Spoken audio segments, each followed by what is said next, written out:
RTD Live Talk, Detroit's number one late night YouTube talk show. We are live. Excited to be back for another live stream this evening.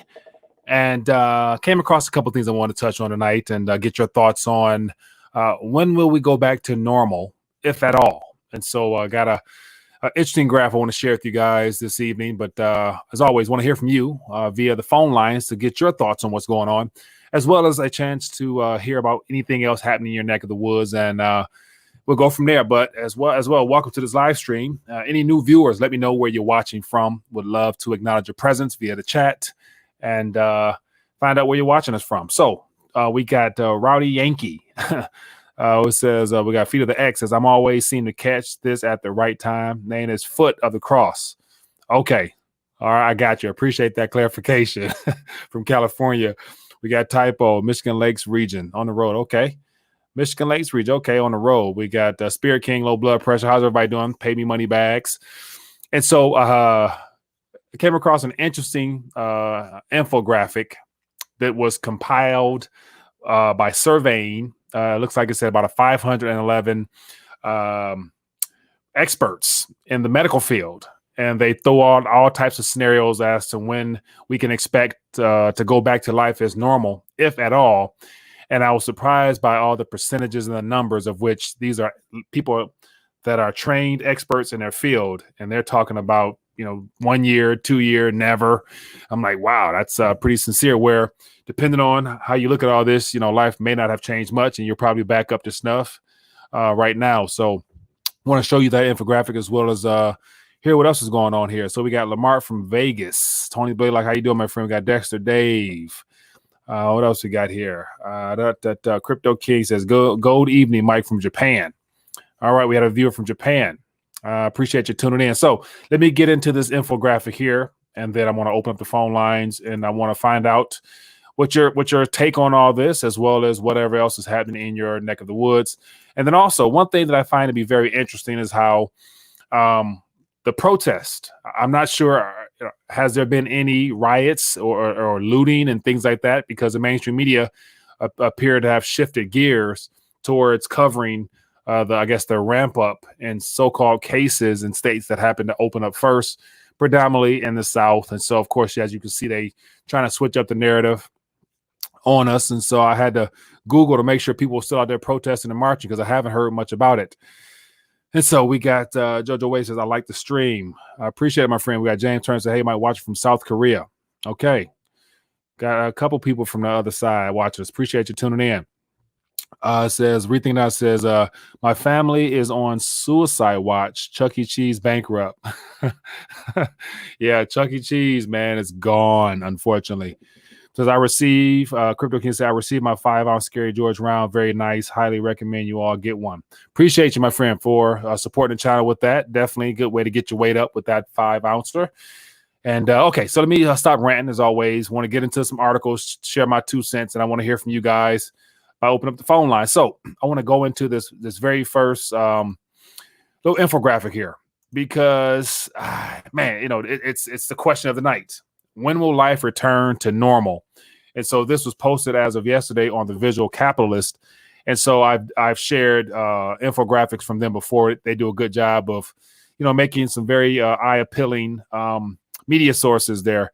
And so here is something I thought was very interesting, because it says it paints this whole pandemic has caused a massive shakeup of daily life, making us question everything from hugging our loved ones to getting a haircut. And it says, according to a recent survey of 500 epidemiologists and infectious disease experts from the U.S. and Canada, here is how long it is expected to take before things can return to the status quo. And so that's, this is where it gets really interesting, because we got the likelihoods up here. It says this summer, 3 to 12 months, 1 year, never again. And so I'll share this in the chat so you guys can go through the full shebang. But I'll let you know, I'll share some here, because a lot of these things, apart from the fact that, stores are closed, I never really stopped doing. But anyway, so give you an idea what's going on. I'll save you all the visual stuff here and go down to the very bottom where they posted at. And so here's the actual numbers that they gave. It says, so somebody let me know if this is, something you've done. It says, bring in mail without precautions. And so it says, as of now, out of the 511, 64% said you'll be able to do it this summer.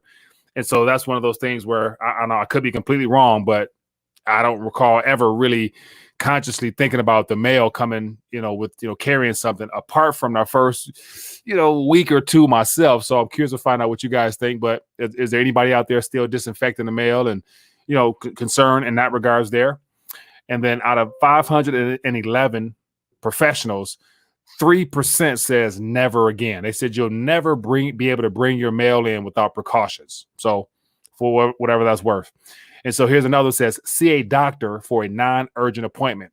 So 60% out of the 511 said that this summer you will be able to. Less than 1% said never again. 11% said in a year plus. And so it goes right on down the line. It says get a haircut. 41% says this summer.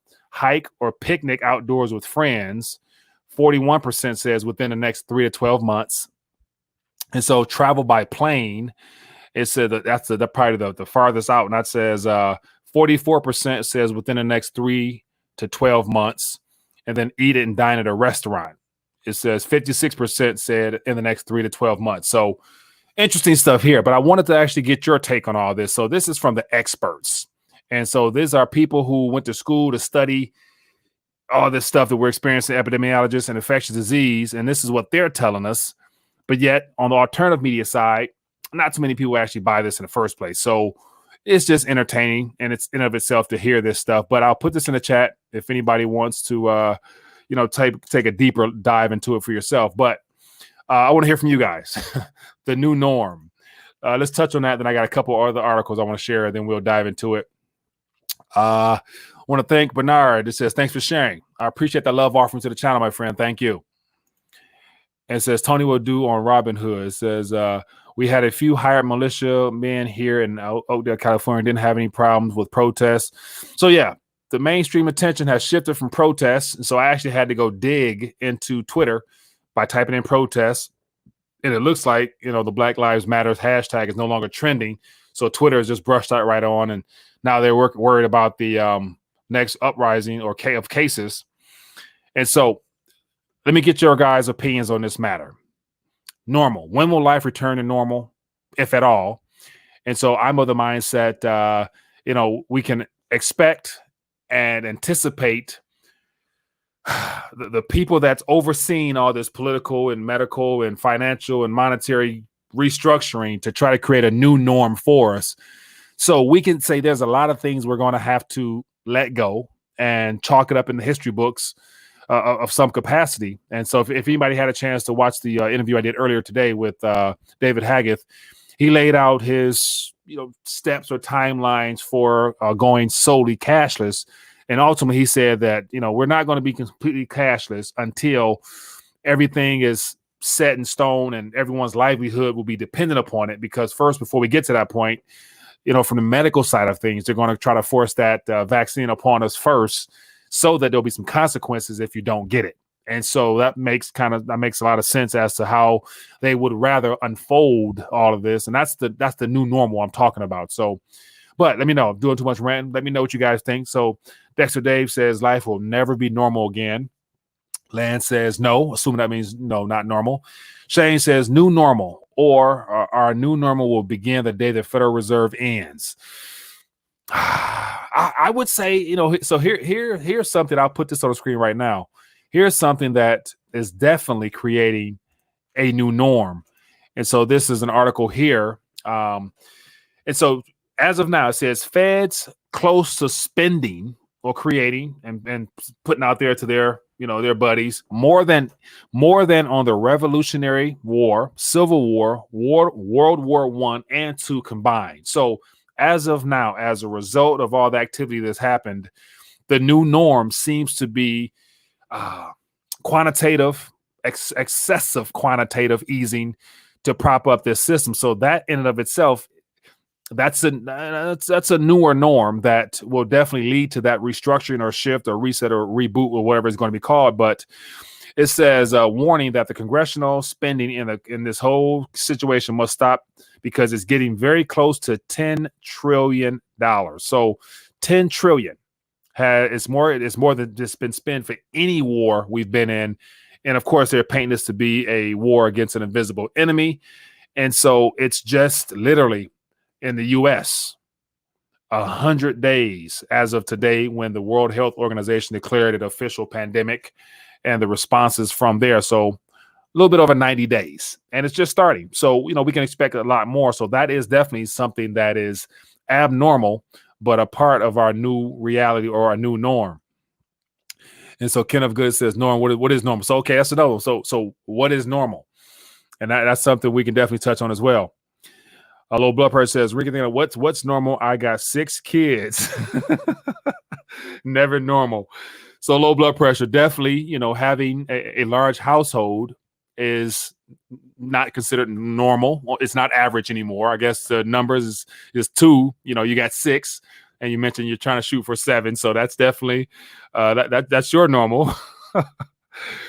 It says normal is a setting on a washing machine. So, all right. So let's touch on this. In the next decade, so I remember talking about this several times before, that entering into 2020, this decade that we're now in is like nothing that we could have really expected. We knew something of this magnitude as far as the response on the financial realm and the monetary realm would occur, but nobody ever thought it would be a pandemic due to health would be the so-called trigger to the bubble already bursting. But the new norm happens to be unemployment. I saw an article today saying that 46 million, it looks like as of now, total, and still counting. We're going to have a shift in how work is done. So the labor market will never be the same. We're going to have the introduction of technology that will look to replace all that misplaced labor, such as artificial intelligence, virtual reality, all that stuff, which, will have its pluses and minuses. But what else out there? I'm hearing about all types of new sciences, new types of energy, new types of science that's going to be rolled out that will make life convenient and easy. And we got, the 5G stuff that's being rolled out. We have, you name it. So that stuff right there will set the stage for that new society, the new society we'll enter into. So I'll probably say it's not a new normal, but a new society that we're entering into, because they're trying to use this scare of health to be a turning point. So that as it says here in a little thing I pulled up for those that came in late, just showing a visual aid here from some epidemiologists as well as disease control. And they were asked a variety of questions. And as you can see, these are all the percentages of what their responses was. And some people say that we'll never be able to hug again. Like something like, have they not hugged since then? Because I know me personally, I've, relatively speaking, everything is, back to what it was prior to all this lockdown stuff. But yet, according to these experts here, they're saying that it's going to be, a while before we get back to that. And that's just, some social type stuff. So, it's just something worth talking about, because I think, it's definitely something we're all going to be confronted with, especially from the health standpoint, as the whole vaccine stuff, man. That's something that everybody will be confronted with, because, they skip past the concept of a cure. They just want to say now, we got politicians, we got, economists, we got people who have no knowledge of health whatsoever saying that, there'll be no going back to the old norm until we can solve this health situation with a vaccine. So if their viewpoint is a vaccine is the only thing that can help us get back to norm, we know that's a bunch of hot air, because, that doesn't solve or stop at all. It just further enslaves us even more. But anyway, enough of me ranting, man. So let me get back to the chat. So the question, put it out there in the chat. Let me know what you guys think. New norm, new society, new norm. What are your thoughts on it? And also when it comes to labor and work, depending on what line of work you're in, there's going to be some shifts, because as of right now, especially one of the things I'm involved in is in the fitness realm. Gyms are not open here in Michigan, so that's definitely hit me a little bit as well. So there's gonna be some shifts in everything we do in some capacity. So stuff worthy of taking into consideration. All right, so I'm doing too much ranting. So let me go ahead and just stop right here. Open up the phone lines. Give me a call. Let's talk, and I want to hear from you guys. And let's talk this out. I thought this was something worth touching on, because the mainstream media, politicians, they're all hanging the new norm or getting back to old based upon a vaccine. And we all know that that's a setup for something that we don't want to go down, but it's going to come to that time where, some tough decisions will be made. So tomorrow is Juneteenth. Yeah, I see more about that now and how people are hashtagging that and sharing that, definitely. Okay, so let me see. It says, how can the U.S. dare to call itself capitalist when it just prints $1 trillion to enrich at least the elite 1%? Is a joke of a nation, right? But that's normal. The monetary system and the central banking model, all that's designed to enrich those closest to the water spigot or the liquidity spigot, as I always say. And when they cut that thing back on, when they cut it on originally back in 0809, that was the introduction. That we're 10 years into that now. So that's the new norm. That's been a norm for 10 years now. So I would say it takes 10 years to form a new norm, and quantitative easing has been normal for a while now. Hello, caller. What's your name? Where you calling from? Hey, Mike. It's low blood pressure, Corpus Christi. How you doing tonight? I'm doing good, my man. Talking about your normal. What's on your mind, boss? Say it again? I said, no, we're just talking about your normal as you threw out there, having 6 kids. Yeah. What's on your mind? Man, my normal is chaos. You have no idea. My normal is out of this world, but it's a good normal though, That's a good normal, man. You're deeply enriched, so that's a good thing. Go ahead. Hey, I wanted to talk to you about these states, Mike. These states are bankrupt. What are they going to do? They can't push us to tax us. How are they going to look? Right now, I pay almost $4,500 of taxes, and my house is a little above average, but it's nothing fancy, Yeah. They push these people. They're going to tax them. We're going to go burn City Hall down, Mike. I'm going to go with a gun, Mike. I'm not going to pay no damn $10,000 of taxes. So taxes, I was watching, I think it was someone today talking about how it's inevitable that they'll try to increase taxes, especially, when it comes to like property taxes, as I'm sure you're referring to, and sales taxes. So unless Uncle Sam comes in and bails out states because of the pension woes and all the other stuff, we're going to see a lack of services as well as increased taxes.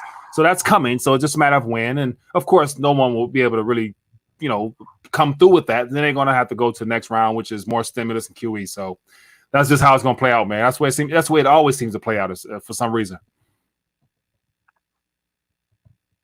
Hello? All right, must have lost it. Yeah, Mike, you kind of broke up. You still there? Yeah, I am, sir. Yeah, go ahead. Oh, okay. I'm sorry, Mike. The only thing I could say is these states, either the federal government's going to bribe them, or we're going to have to print our own money. Because like Illinois, California, they're going to have to bribe them with something because they're gonna. And legally, they can't print their own money. But what other choice do they have? What are they going to do? We will find out, unfortunately. So, whatever it is, the solution from their side will come from either the printing press or the creation of of credit ledgers on the banking system side. So that's all they seem to know. So that's to be expected, I guess. But I appreciate you calling. Let me get a couple more calls in, my man. Thanks for calling in. All right. Thanks for taking my call. Love the show. Have a good night. Thank you, sir. You too. Be good. Good stuff, man. So give me a call. So speaking of which, I think something that I want to put out there as an alternative that is being it's just thrown out there. So here's an article here about when things get out of hand, people become very creative in nature, and they go back to what used to be. And so here's an article here about how it says a Washington town resurrects wooden money to aid their economy. So here's a small town here. It says decades after it created a similar program during the Great Depression, the city of Tenino, Washington, is dipping into its emergency account to give people in need up to $300 per month in wooden currency to spend in the town. So it looks like probably a small town, but yet some type of wood and currency is what they put into circulation So it looks like the guy here is actually minting it or creating it from his printing press. And I'm not sure how they dispersing this, but yet it says, I think this is interesting here. So as you can see, this is what the wooden currency looks like in a town in Washington. So this is a town being proactive. They're printing their own. Look at that. Tino, Washington. So that is something that's being done in that city there, which, you know, I can see more cities, more towns popping up, creating their own and circulating amongst their own, as well as people probably looking to utilize the blockchain, cryptocurrency space as well. So, yeah, but that's something that hints at what you were mentioning, the low blood pressure. Okay, so let me get some more questions here. Mike, what are your thoughts on Q? Do you think it's all orchestrated by the same people causing all the chaos? I can't get people in my family away from these manipulative videos. So I don't dig deep into it. I do stay connected with a couple people who have become specialists in interpreting what Q is saying. So I just like to listen to it just to, you know, have some stuff on my radar. But one thing I do find interesting about the whole QAnon stuff is that everything that is thrown out there is very positive and optimistic that Trump is in control, that there's a good guy and a bad guy. And Q would always have you think that to be patient and wait, and the good guys have everything set up. And there's certain things that transpire, you know, in time that kind of makes me think like, oh, you know, it makes me wonder. And so I personally am not one of the people that's waiting on a good guy to come through on a white horse and save the day. I don't think that any one individual or group of individuals is really capable of, you know, creating some type of utopia that will make it all, make all our ills go away. So I'm of the mindset it's entertaining to listen to. I don't follow it much. And, you know, if I was wrong, if I was 100% wrong or even halfway wrong, and there is a good guy out there, a good guy and a team of good people that's orchestrating a victory for us, and it happens, I can admit that I'm wrong. So, but until then, I'm not banking on it. All right. Hello, caller. What's your name? Where you calling from? Oh, lost you. Give me a call back. We'll get you on here. So I appreciate it. What else we got here? It says, so what do you think? What do you think of China and India border fight? I think it is something that's been ongoing for a while now. It's never really, it's never really escalated to something that has become a major attention grabber where several countries have had to come in and try to, lessen or downplay what's happening there. So until there's more action there. And of course, I heard about some lives being lost, but yet with all the stuff going on, I would look at that more of as a diversion or distraction than actually something that, we need to get involved with on this side. Cause I don't think the U.S. need to be involved in no more foreign affairs because we got more than enough issues of our own. So I think it could be something major for those two countries there. And it could be a trigger point for World War III or worse. So never know, but I don't follow it too often just because of all the issues we have going on here. It's hard to stay in tune with all that stuff. So Lance says Q is CIA, Q is John Teeter, Q is Trump. So a lot of people have different, opinions as to who Q is. But what I find him interesting is how Q is communicating via some, I'm assuming some untraceable, untrackable, internet web source. I don't know the details of it because I don't know where to go find his tweets or whatever. But it's interesting how Q has been tweeting and posting stuff for years and it's still up and running. Typically, if it was really disruptive and like against the establishment type of thing, you would imagine they would have taken it down or shunned him from communicating, if it's possible, whatever mechanisms he's using. So in fact, he's still up and able to post, or they're still able to post. Makes me question it as well. So Worldwide Emergency says, if Obama was still president, black people would still be sleeping. Whatever happens, just happens. There's not a way to be 100% prepared. God is king. Trust God and keep your faith, family. Yeah, definitely, my friend. Yeah, and that's the thing where I think it was last Sunday, I noticed a lot of people on Twitter were posting pictures of Obama. And, a lot of people, for whatever reason, outside of the fact of historical event of someone outside of white skin being labeled as a president, people took that as like a personal ownership.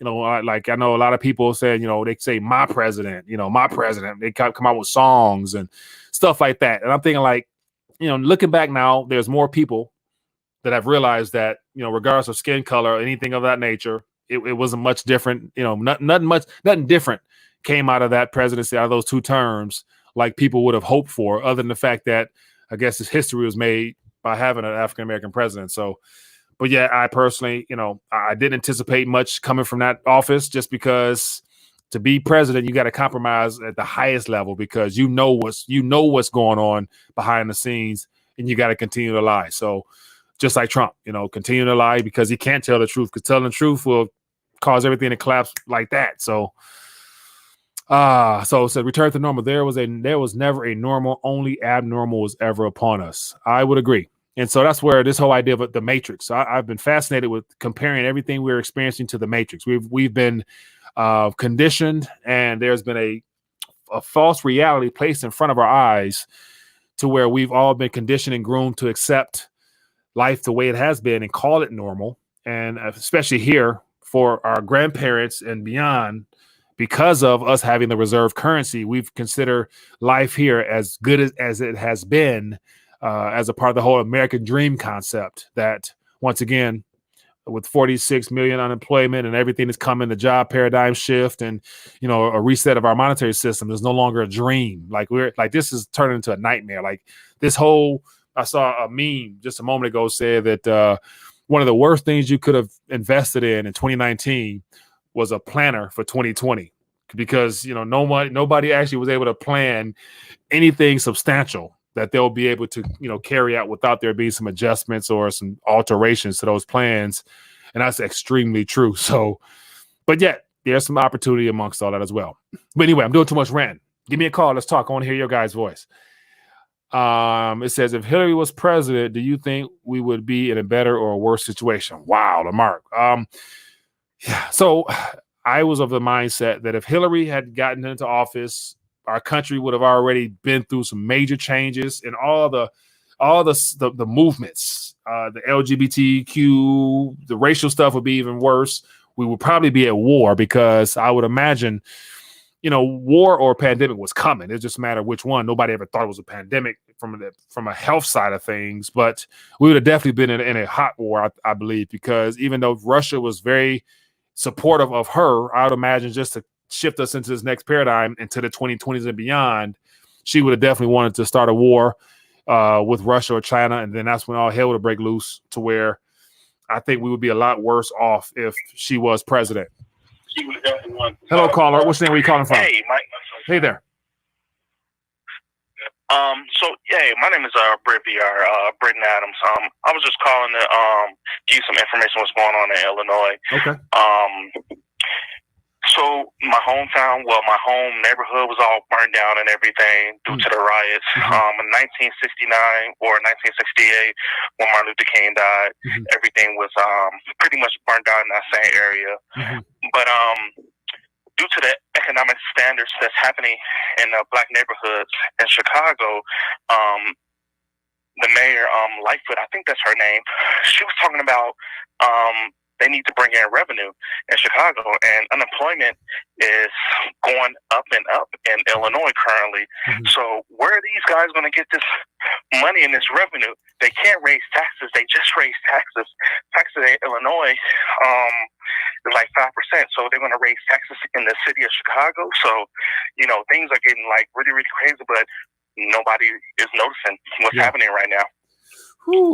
Yeah. So, I mean, I appreciate you for sharing insights as to what's happening in your neck of the woods, man. It's one of the things where, Chicago, Illinois, as an example, is one of the worst states when it comes to just being underfunded and having more promises than they can ever pay. So Uncle Sam will definitely have to step in, or else, or it's going to be a national default, bankruptcy, you name it.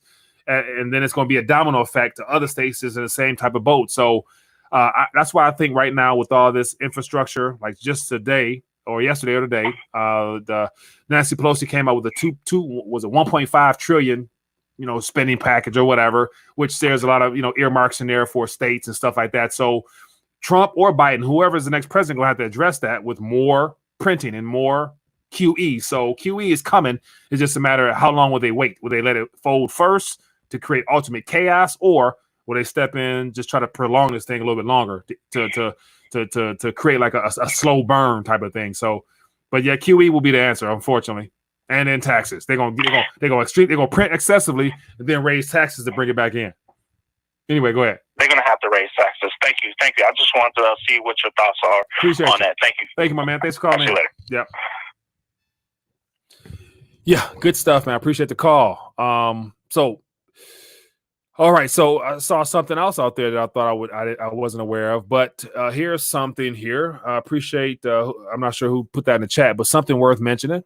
Once again, that's why it's good to be connected to the audience, so you guys can keep us up to date. And so it says industry leaders launch Pay ID, the universal ID for payments.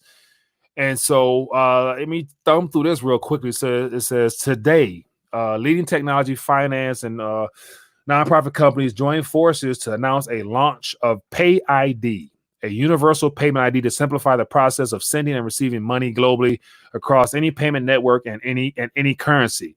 So we got GoPay, Ripple, and blockchain, BitPay, Brave, Flutterwave, Merck Corps, and others have collaborated on the development of Pay ID through the Open Payments Coalition. So Pay ID. Now, what will that look like will be the question, but it's a little crypto based in there, Ripple leading the way.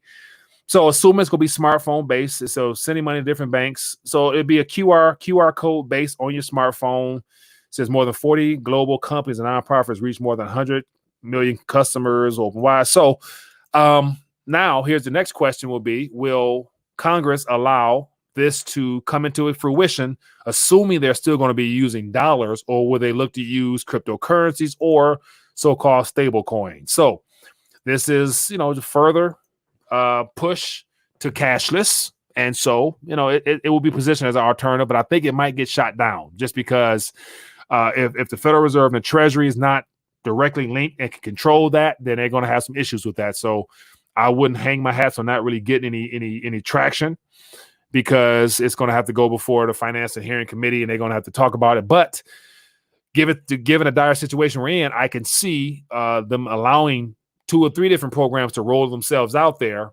And then as things become a little bit more stable, the government tries to reel them in and take over and get things back involved. So, all right, so let me see here. As more thoughts as well. Give me a call. Let's talk a little bit. Going to be on for a couple more minutes. It says generational wealth where Black people that graduated college average net worth is $68K, and Black people that did not graduate average net worth is $13K. Okay, so that's something. Black Cyber Network, something worth talking about, because I was thinking about this myself.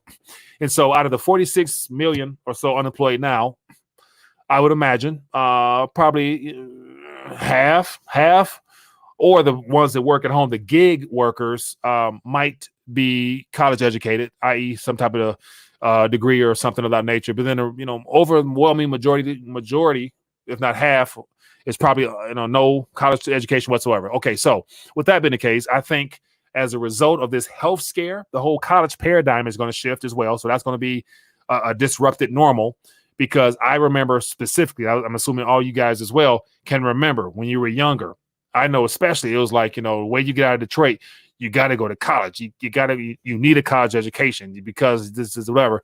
But mind you, 30 years ago, 40 years ago in Detroit, my grandfather, both my grandparents, and they were all, factory workers. So there was no need for college. So you went and made a good living and retired and stuff like that. So we see go to work for the automakers, get a college degree during the millennial generation and beyond.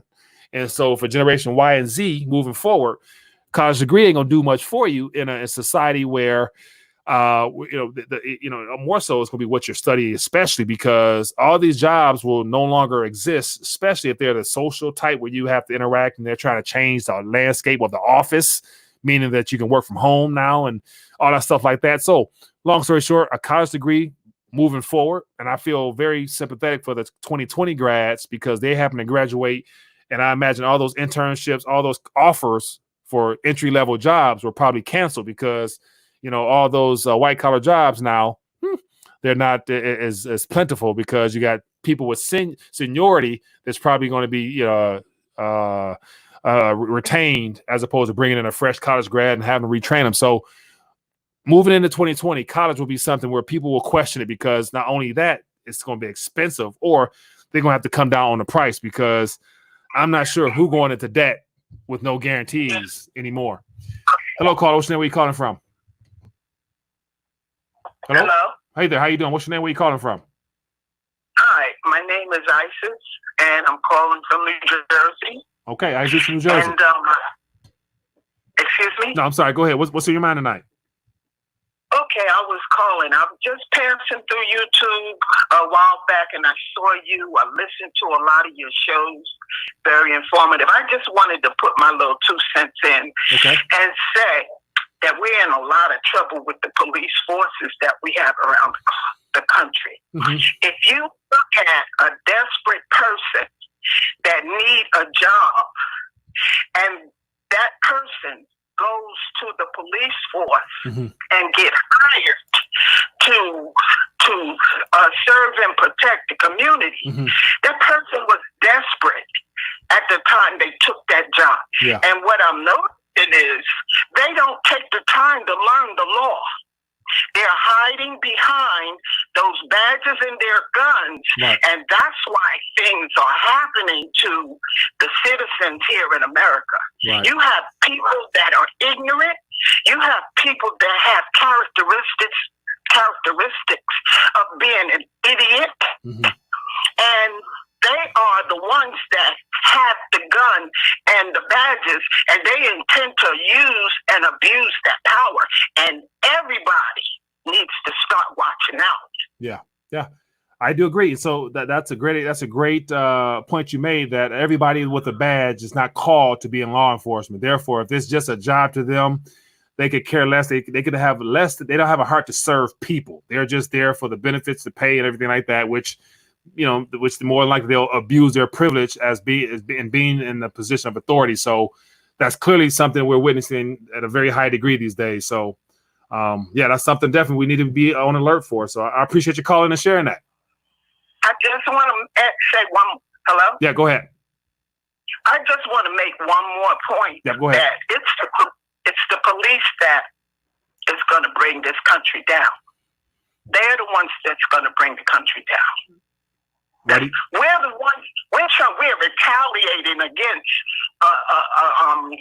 entity that has problems, mental problems and they were allowed to get power. And now people are saying something's wrong with them. They cannot protect and serve us. They can't even protect and serve themselves. Remember, they are committing suicide and they're killing their wives or husbands, whatever. And those kind of people are having they're hiring people with mental and emotional problems. And they're not catching it. And now it's gotten out of control. Well, hey, I appreciate you calling, and it's good to hear your voice. Thanks for supporting the channel. Thank you. Have a good night. Good night. Yep. Interesting. Appreciate your call, and thanks for sharing your 2 cents on the matter. It's definitely good to hear from you guys. So as always, if you guys are enjoying the back and forth, don't be afraid to hit the thumbs up button beneath and subscribe and hit the notification bell so you'll be notified when we go live here tomorrow. Just as a heads up, I have Max Kaiser joining us for a live stream at 2 p.m. So anybody familiar with Max Kaiser, he's been on the program before. He does a good job of shooting it straight, former Wall Streeter himself. All right, so what else we got here? Checking the chat, go a couple more minutes and we dial back. It says, did any cops get shot today? I don't know. I didn't follow that much. What else we got here? I saw a question. What else? Did they keep printing billions of dollars today? It's like a permanent feature of the economy now. Yeah. So I want to say I saw something at the debt clock, especially. I think $25 billion a day is being brought into existence or spent or something. 25 billion per day. So that's a part of the new norm. They're gonna create until they can't create anymore, ultimately destroying the currency. So yeah, at this point, man, everybody realized the monetary danger and the financial issues that will come from that. Like if they're going to create billions and trillions, how much longer for people to realize that you no longer will be able to work out, you won't be able to outsave or invest out strategize the printing press. or the keyboard that brings those digits into existence. So, if you're not utilizing your purchasing power, what remains of it, to your advantage, then you're going to lose out. And that's just how it is. So I don't really, Anyway, it says, question, Philman says, how much longer before martial law is official? When will those Walmarts be converted to FEMA camps? Hopefully never. But what's kind of hard to read is the left and right paradigm of a tug of war. We got the left over here, the right here. And it's like, Trump. Okay, here's another example here. Primary example of that paradigm. So I'm going to put on the screen here something that, so here you have the right saying, Trump claims the pandemic is ending, data and the experts disagree. So you got a person from the White House saying that things are getting better, the economy's reopening. He might even go back to tweeting. So he says the NASDAQ hit 10K for the first time all-time record.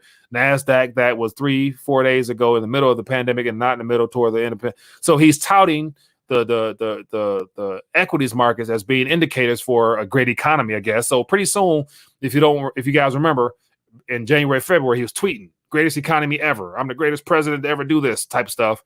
So I think he wants to get back to that. And of course, everybody knows that it's a 0% quantitative easy type economy. But we got the right side here saying that everything is ending. Don't worry, get back to work, have fun. And then you have on the other side, on the left side, you got, update. Florida and Arizona and Texas see record daily cases. Russia builds disinfection tunnel for Putin. So you got the one's getting better, one's not. So we're going to continue to see that. And it's all that illusion of let's keep them looking here while we do this to the economy. And everything outside of what we're witnessing is all based upon the green. The green is the problem. We will not be able to utilize and trust the green. The green happens to be our national currency. Our national currency, the Federal Reserve note, is and will be your biggest financial liability, as I always say. That is what Rethinking the Dollar is always about. It's all about telling people, wake up, get your weight up, do things, reverse engineer the system that we've been positioned into. The Coinage Act, all the Coinage Acts has to do with coinage. Not with the last Coinage Act we had was in 1963, I believe, 1963 or 64. We haven't had a Coinage Act since. The last coinage issue we had was a Nixon closing the gold window. Ever since that, we haven't heard much about coinage, but we have heard about debt. We have heard about deficits. We have heard about all those other stuff, and it's all denominated in Federal Reserve notes. So, anyway, I'm tired of ranting about that. So anyway, because I can go on and on. But let me see here. Let me see. It said there's tens of trillions missing, printed off the books. No one knows. Yeah, so that's another thing. We got the missing trillions, 21 missing trillion plus. That's out there. So I'm sure it's not sitting on pallets in warehouses just sitting there. That 21 trillion has been, I think Area 51 or the space program. And, I was reading a documentary the other day about trying to get to Mars. We ain't been to the moon supposedly in 50 years. And all of a sudden we can't get back there. We can't find the technology. And they didn't have smartphones back then. And we got stuff way powerful than that. But all of a sudden we can't get to the moon. Whatever. Hello, caller. What's your name? Where you calling from? This is Pat from Alabama. How you doing, Mike? Pat, I'm doing good, my friend. How are you and Captain doing? We're doing just fine. We've been sitting here discussing things, and and all of a sudden it dawned on us with, and I'm going to beat this drum and drag this cross again. It dawned on us that the Bank of International Settlements has gold as a tier 1 asset. Yeah. So it's money. Yeah. 100%. And it replaced the dollar. They hadn't told us yet. We're on a gold standard and they hadn't told us. You better get back.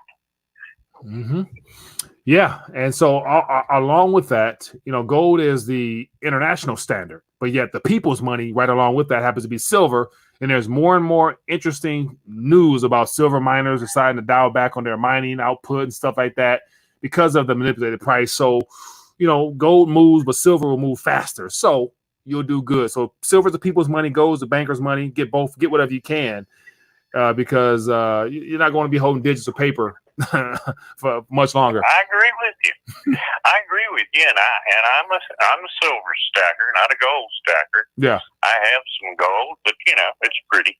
What can I tell you? That's how I got married one time. Anyway. Hey, man, I appreciate you calling. Appreciate you. Good to hear from you. All right. Good. And I want to compliment you on your listeners. Mm-hmm. My God, I've heard some comments from people that just hit the nail on the head. Yeah. You've got some intelligent listeners. Yeah, the RTD community is strong. So yeah, we've gotten wiser over the years, witnessing the erosion of everything around us. So I appreciate everybody who's tuning in. So shout out to you guys. Yeah. All right. Well, you have fun, and we appreciate you. Appreciate you, my friend. Thanks for calling in. Sure. Bye. Yeah, good stuff. Is always good to hear from Pat from Alabama. So anyway, man, getting ready to dial back. And so I saw a comment out here that I want to touch on. And let me see here. It was about net worth. So the Black Cyber Network says Black net worth projected to be zero by 2050. Slavery ended in the South in the 1930s, got the right to vote in 1965, legalizing interracial marriage in 1967. Now we financially screwed. True. So here's another thing worth considering. And I talked about this before. Given the fact that our monetary system is crumbling, we're witnessing a monetary restructuring. And so the very two words, net worth. Net worth is comprised of all the tangible assets that we have. There's various kinds. You got your portfolio, you got your retirement portfolio, consider, something this asset to you. You got your house, any toys, hobbies, artwork, whatever, all comprises your net worth. And so based upon what's happening now, the world itself will be screwed out of having actual tangible items of value that will be made up and categorized as net worth. So net worth can be illusionary in and of itself, that if you're holding government bonds and stocks right now, it's doing fine. But when the markets crash, you stand a chance of losing a significant amount of your net worth, as well as your house. Your house is not an asset directly unless it's generating money for you. So when the housing market corrects again, your net worth is subject to be corrected again. So your net worth, so I think, unfortunately, it's going to hit all races at the end of the day. But yet, of course, due to the fact that the financial system, Black people in general is at a disadvantage typically. So net worth, everybody's going to have to go through some issues. So, but that's statistically something that's possible. But yeah, along with that 2050, I think we're going to be living in a whole new world to where, ownership might be illegal. Like, they're trying to condense us into like these small little mini houses and stackable brick type houses. They want to remove property from us in general. So yeah, that's something that everybody will be faced with as well. So, but what else you got going on? So anyway, with that being the case, about to get ready to dial back. Wanted to connect with you guys tonight. Definitely had a good time. Good to hear from everybody. So for those that are tuning in, tomorrow, 2 p.m., Max Kaiser will be joining us for a live stream. Make sure you guys tune in and come with some questions to ask Mr. Max Kaiser. It's always good to connect with him. And other than that, people, it's been great hanging out. If you found the information to be of use to you, give it a thumbs up, share it, subscribe, make sure you hit that notification bell, because once again, YouTube is making sure people don't find out when I go live until after the live stream. But it is what it is. I'm going to keep plugging away. And if you want to be a blessing to the channel, consider becoming a Patreon, and you'll become a part of the Wall of Fame on the rethinkingthedollar.com page. And other than that, people, that is it. I am winded. Anyway, be blessed, be safe. See you guys tomorrow, 2 p.m. Be there. Peace.